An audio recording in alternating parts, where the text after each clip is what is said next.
नमस्कार विद्यार्थी मित्रांनो, आज आपण इयत्ता 10वी आपला विषय आहे गणित भाग 2 प्रकरण क्रमांक 2 पायथागोरसचे प्रमेय। या पायथागोरसचे प्रमेय ह्या धड्यातील आपण पायथागोरसचे प्रमेय आणि पायथागोरसच्या प्रमेयाचा व्यत्यास हे दोन घटक आज आपण अभ्यासणार आहोत।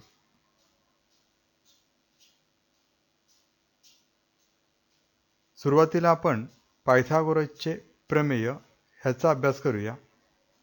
आपल्या पाठ्यपुस्तकात पान नंबर 34 ह्या पानावर हे दोन्ही प्रमेय आपल्याला दिलेले आहेत। आपण पायथागोरसचे प्रमेय बघूया। त्याचं वाक्य ह्या प्रकारे आहे, काटकोन त्रिकोणात कर्णाचा वर्ग हा इतर दोन बाजूंच्या वर्गांच्या बेरजे इतका असतो। हे वाक्य दिल्यानंतर आपल्याला आकृती, पक्ष, साध्य, रचना, सिद्धता हे घटक आपल्याला करायचे असतात। प्रमेय अतिशय सोपं आहे। आपण पुस्तकात दिलेली आकृती आहे त्यानुसारच जाऊया। बघा, या ठिकाणी आकृती दिलेली आहे। आकृतीमध्ये ए बी सी हा काटकोन त्रिकोण, त्यानुसार आपण अगोदर पक्ष लिहूया। त्रिकोण ABC मध्ये कोन ABC बरोबर 90 अंश। आपल्याला साध्य करायचे कर्णाचा वर्ग हा इतर दोन बाजूंच्या वर्गांच्या बेरजे इतका असतो। आता आकृतीनुसार आपल्याला पक्षामध्ये ABC हा त्रिकोण, त्या त्रिकोणामध्ये ABC हा काटकोन, साहजिकच आहे हा जर कोन 90 अंशाचा असेल तर त्या समोरील बाजू AC ही झाली कर्ण, म्हणून साध्य लिहिताना कर्णाचा वर्ग म्हणजेच AC चा वर्ग बरोबर इतर दोन बाजूंच्या वर्गांची बेरीज, इतर दोन बाजू म्हणजेच AB चा वर्ग अधिक PC चा वर्ग। ह्या ठिकाणी आपल्याला रचना करायची। रचना म्हणजेच आकृतीमध्ये नसलेला भाग आपण घेतो। ह्या ठिकाणी BD हा भाग आपल्याला दिलेला नाही, तो आपल्याला घ्यायचा आहे। मग आपल्याला काय करायचं आहे, बिंदू B मधून, हा बिंदू B, ह्या B मधून ह्या बाजू AC वर हा रेख BD हा लंब काढायचा आहे। अशा प्रकारे की बिंदू D हा A आणि C च्या दरम्यान कुठेही असेल। म्हणून रचना अशा प्रकारे लिहा, बिंदू B मधून बाजू AC वर रेख BD लंब काढला ADC। ह्याचा अर्थ बिंदू D हा A आणि C च्या दरम्यान कुठेही असेल। आता आपण सिद्धतेला सुरुवात करूया।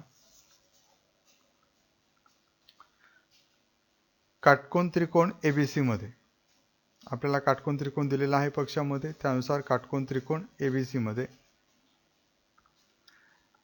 रेख BD लंब कर्ण AC आपण आत्ताच रचनेमध्ये घेतला, त्यानुसार रेख BD लंब कर्ण AC, हा BD हा AC ला लंब काढला।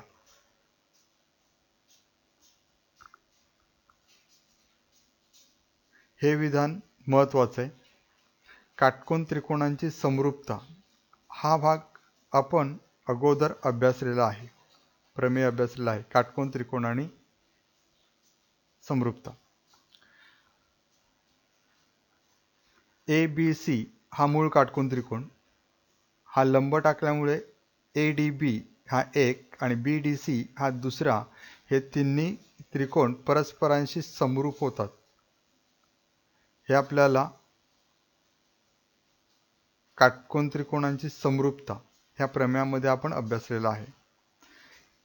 इथे घेताना मूळ त्रिकोण ABC हा पहिला त्रिकोण घ्या, समरूपचं चिन्ह. हा वरचा त्रिकोण घेताना एकास एक संगती लावा. एकास एक संगती लावताना A हा बिंदू सामायिक पहिलाच येईल, B 90, तर ह्या ठिकाणी D म्हणजे ADB हा D शिरोबिंदू 90 अंश म्हणून AD आणि उर्वरित बिंदू B. समरूप त्रिकोण हा BDC त्रिकोण, ह्याची एकास एक संगती घेताना ABC C हा सामायिक शिरोबिंदू, C तिसऱ्या क्रमांकावर आहे, तर ह्या ठिकाणी सुद्धा C हा शिरोबिंदू तिसऱ्या क्रमांकावर, B हा 90 अंश, तर ह्या ठिकाणी सुद्धा D हा 90 अंश ह्या त्रिकोणामध्ये. उर्वरित बिंदू B हा क्रमांक 1 ला द्या. एकास एक संगती चुकू नका, खूप महत्त्वाची.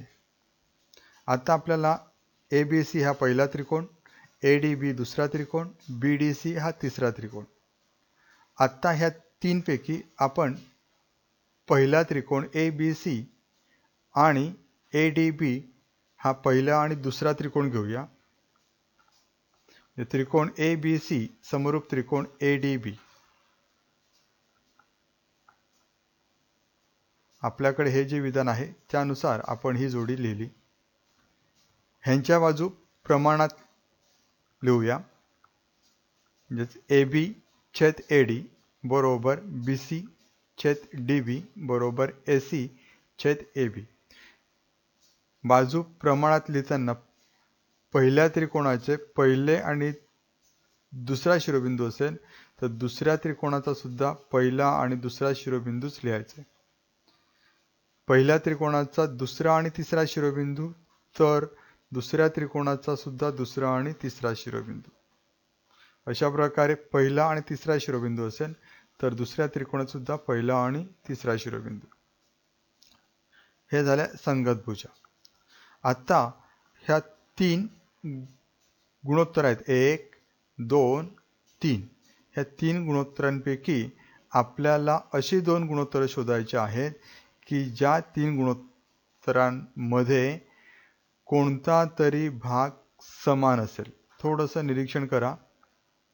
निरीक्षण केल्यानंतर बघितल्यानंतर आपलं असं लक्षात येतं की पहिल्या गुणोत्तरात AB आणि तिसऱ्या गुणोत्तरात AB हा भाग समान आहे. म्हणून आपण पहिलं आणि तिसरं गुणोत्तर घेऊया. AB छेद AD बरोबर AC छेद AB. दोन्ही गुणोत्तरांमध्ये AB AB आहे.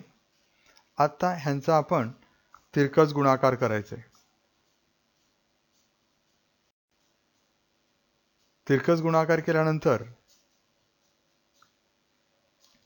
पहिल्याचा अंश आणि दुसऱ्याचा छेद त्यांचा गुणाकार केला AB AB AB वर्ग बरोबर पहिल्याचा छेद आणि दुसऱ्याचा अंश AD गुणिले AC. हे झालं आपलं विधान क्रमांक 1. अशा प्रकारे आपल्याला विधान क्रमांक 1 मिळवता येतं. आता आपण हे जे समीकरण वाक्य आहे त्याच्यानुसार पहिला त्रिकोण आणि तिसरा त्रिकोण हे दोन्ही घ्यायचे आहेत. त्रिकोण ABC समरूप त्रिकोण BDC सांगितलेलं त्या विधानावरून आपण पहिलं आणि तिसरा त्रिकोण घेतोय. आता ह्यांच्या बाजू प्रमाणात लिहून घेऊया. म्हणजेच AB छेद BD बरोबर BC छेद DC बरोबर AC छेद BC. बघा AB छेद BD पहिलं आणि दुसरं, तर ह्या ठिकाणी सुद्धा पहिलं आणि दुसरं छेदस्थानी. अशाच प्रकारे दुसरं आणि तिसरं, तर दुसरं आणि तिसरं बरोबर पहिलं आणि तिसरं, तर ह्या ठिकाणी पहिलं आणि तिसरं. अशा प्रकारे आपल्याला संगत भुजा लिहिता येतात. मगाशी जे सांगितलं त्याचनुसार आता ह्या तिन्ही गुणोत्तरांमध्ये असा घटक शोधायचा आहे की कोणता तरी भाग समान असेल. पहिलं गुणोत्तर, दुसरं गुणोत्तर, तिसरं गुणोत्तर. जर आपण निरीक्षण केलं तर आपलं असं लक्षात येतं की दुसऱ्या गुणोत्तरात आणि तिसऱ्या गुणोत्तरात BC आणि BC हा भाग समान आहे. म्हणून दुसरं आणि तिसरं गुणोत्तर लिहून घेऊया. BC छेद DC बरोबर AC छेद BC. लिहून घेतल्यानंतर आता आपल्याला ह्यांचा तिरकस गुणाकार करायचा आहे. म्हणजे पहिल्याचा अंश आणि दुसऱ्याचा छेद BC BC ह्यांचा गुणाकार येईल BC चा वर्ग. म्हणून BC गुणिले BC BC वर्ग बरोबर च्या पलीकडे पहिल्याचा छेद आणि दुसऱ्याचा अंश DC गुणिले AC. हे झालं आपलं विधान क्रमांक 2. प्रमेय अतिशय सोपं आहे. फक्त तुम्हाला थोडंसं काळजीपूर्वक बघायचं आहे, लिहायचं आहे, सराव करायचा आहे. आता समीकरण क्रमांक 1 आणि 2 हे दोन्ही बघा तुमच्या समोरच दिसतात. पहिलं समीकरण आहे आपलं विधान AB वर्ग बरोबर AD गुणिले AC. हे झाले विधान क्रमांक 1. आणि विधान क्रमांक 2 आहे BC वर्ग बरोबर DC गुणिले AC. आता आपण विधान क्रमांक 1 अधिक विधान क्रमांक 2 ह्यांची बेरीज करूया. डाव्या बाजूचे घटक आहेत ते डाव्या बाजूनेच आणि उजव्या बाजूचे घटक आहेत ते उजव्या बाजूनेच. म्हणजे अशा प्रकारे आपलं समीकरण तयार होईल AB वर्ग अधिक BC वर्ग. बघा या ठिकाणी विधान क्रमांक 1 AB वर्ग आणि दुसऱ्याचं आपण BC वर्ग. AB वर्ग अधिक BC वर्ग बरोबर च्या पलीकडे AD गुणिले AC.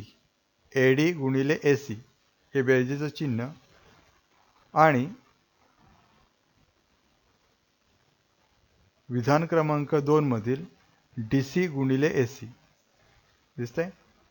त्याप्रमाणे हे समीकरण लिहून घेतलं. आता ह्या बरोबर चिन्हाच्या उजवीकडे बघा, हे झालं बेरजेचं चिन्ह. ही झाली एक राशी AD गुणिले AC आणि DC गुणिले AC ही दुसरी राशी. ह्या बरोबर चिन्हाच्या उजवीकडे जर आपण बघितलं तर AC आणि AC हा भाग समान आहे. म्हणून आपण AC हा सामायिक काढला आणि कंसामध्ये AD अधिक DC लिहून घेतलं. हा AC आणि हा AC आपण सामायिक काढतोय. आता AD अधिक DC आकृतीमध्ये बघा AD अधिक DC हे जर आपण आकृतीत बघितलं तर AD अधिक DC म्हणजेच AC. म्हणून आपण समीकरण लिहूया AC गुणिले AC म्हणजेच AD अधिक DC यांची बेरीज झाली AC. AC गुणिले AC ह्यांचा जर आपण गुणाकार केला तर तो येतोय AC वर्ग. म्हणून AB वर्ग अधिक BC वर्ग बरोबर AC वर्ग. आपल्याला हेच साध्य करायचं होतं.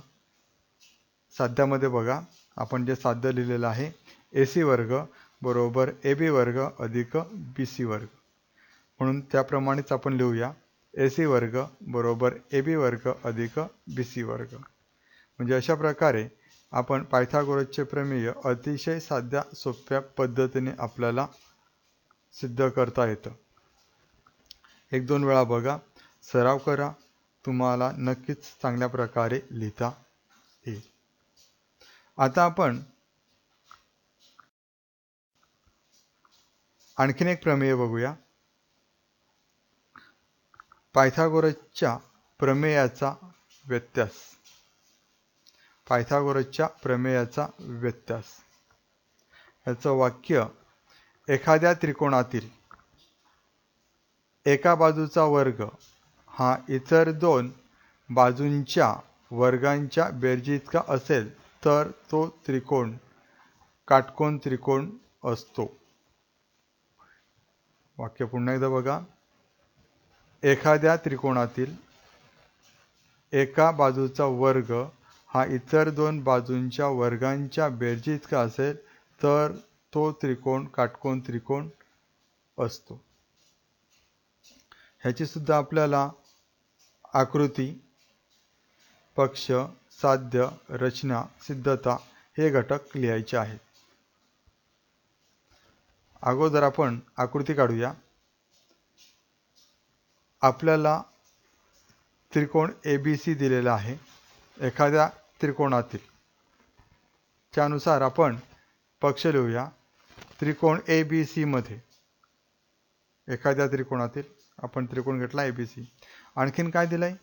एका बाजूचा वर्ग AB, BC, AC तीन बाजू दिलेल्या आहेत. पैकी आपण एक बाजू घेऊया AC. तिचा वर्ग हा इतर दोन बाजूंच्या वर्गांच्या बेरजेइतका असेल. म्हणजेच AC वर्ग बरोबर AB वर्ग अधिक BC वर्ग. जर अशा प्रकारे असेल तर आपल्याला सिद्ध करायचं आहे की कोन ABC हा 90 अंश आहे. तर आपल्याला साध्य करायचं आहे की हा काटकोन त्रिकोण आहे किंवा ह्या B कोनाचं माप 90 अंश आहे. आपण रचना करूया.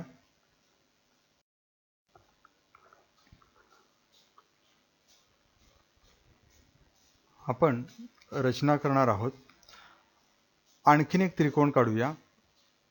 त्रिकोण PQR. परंतु त्रिकोण हा अशा प्रकारे आपल्याला काढायचा आहे की AB ची लांबी जेवढी आहे तेवढीच लांबी PQ ची यायला हवी. BC ची लांबी जेवढी आहे तेवढीच लांबी QR ची यायला हवी आणि कोन PQR मात्र 90 अंश घ्यायचा आहे. म्हणजेच रचना करताना त्रिकोण PQR असा काढा की AB बरोबर PQ, BC बरोबर QR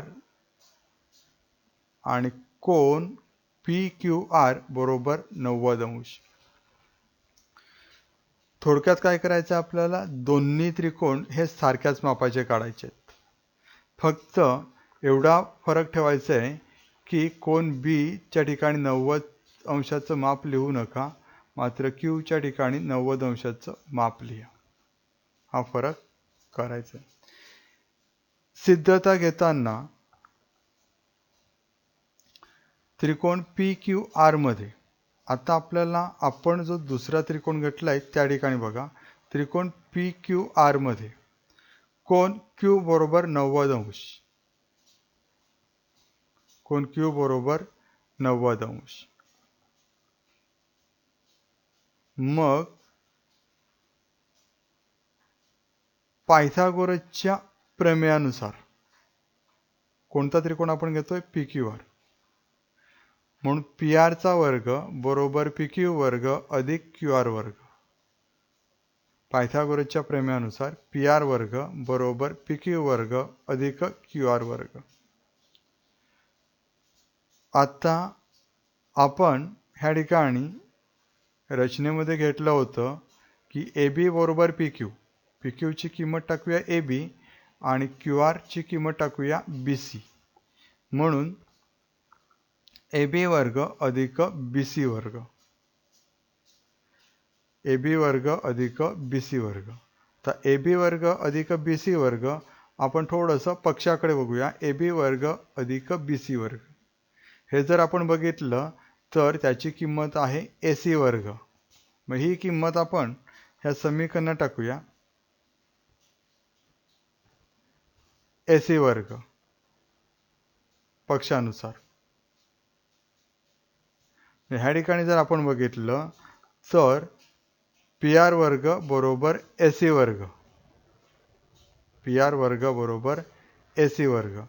दोघांचंही वर्गमूळ घेऊया. म्हणून PR बरोबर AC हे झालं त्यांचं वर्गमूळ. म्हणजे आता ह्या ठिकाणी आपण रचना जेव्हा करताना केलं होतं त्यावेळेला AC आणि PR ह्या दोन्ही रेषाखंड समान नव्हत्या, त्यासुद्धा ह्या ठिकाणी समान झालेल्या आहेत. आत्ता जर आपण त्रिकोण ABC आणि त्रिकोण PQR ह्या दोन्ही त्रिकोणांचा एकत्रित विचार केला तर आपलं असं लक्षात येतं की त्रिकोण ABC एकरूप त्रिकोण PQR बा कसोटीनुसार. कसोटी या ठिकाणी सिद्ध करत बसू नका, कारण रचनेमध्ये आपण AB आणि PQ ह्या समान लांबीच्या घेतोय रचनेमध्ये, BC आणि QR ह्या सुद्धा समान लांबीच्या घेतोय.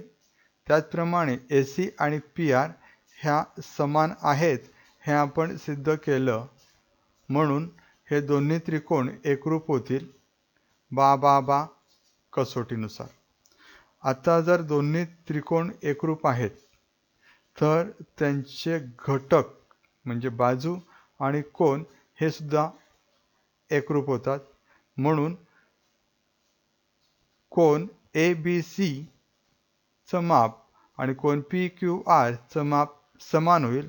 म्हणून कोन ABC बरोबर कोन PQR बरोबर 90 अंश. का? तर कोन Q चं माप 90 अंश आहे, म्हणूनच कोन B चं माप सुद्धा 90 अंश. म्हणजे अशा प्रकारे आपल्याला हे सिद्ध करता येतं. आज आपण 2 प्रमेय अभ्यासली. आपलं पहिलं प्रमेय आहे पायथागोरसचे प्रमेय आणि दुसरं प्रमेय आहे पायथागोरसच्या प्रमेयाचा व्यत्यास. दोन्ही प्रमेयांचा व्यवस्थित अभ्यास करा, लिहून बघा, सराव करा. तुम्हाला नक्कीच चांगल्या प्रकारे सोडवता येईल.